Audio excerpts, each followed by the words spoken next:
So, alam mo yung mas delikado kaysa sa isang maling desisyon. Yung bumalik ka, hindi dahil kailangan mo na, kundi dahil namimiss mo yung tao. After nung gabing yon, sabi ko sa sarili ko, hindi na mauulit. Promise ko talaga yon. Kasi ilang araw akong hindi makatulog. Tuwing nasa classroom ako, bigla ko na lang maalala yung parking lot, yung kotse, yung katahimikan pagkatapos. Parang may guilt na nakadikit sa balat ko. Pero alam mo yung pinaka nakakainis, habang pilit ko siyang kinakalimutan, mas lalo ko siyang naiisip. Then one night, bigla siyang nag-message. Simple lang, kumain ka na ba? Ewan ko ba, napaka-ordinaryong tanong.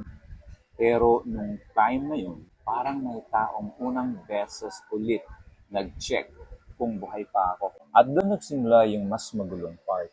Hindi ko namalayan, naging routine na siya. Dinner, usap, hatid, minsan coffee. Minsan tambay lang sa parking habang nagkukwentuhan tungkol sa buhay. At nakakainis aminin pero mas gusto ko pa minsan kausap siya kaysa sa mga kaibigan ko.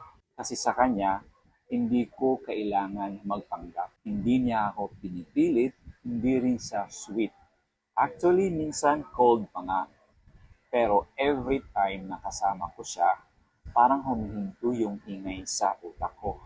At bilang taong pagod na sa buhay noon, nakakaadik pala yung may taong nagpaparamdam na safe ka. Hanggang sa isang gabi, hindi siya nag-reply. Isang gabi lang yun ha. Pero para akong tanga.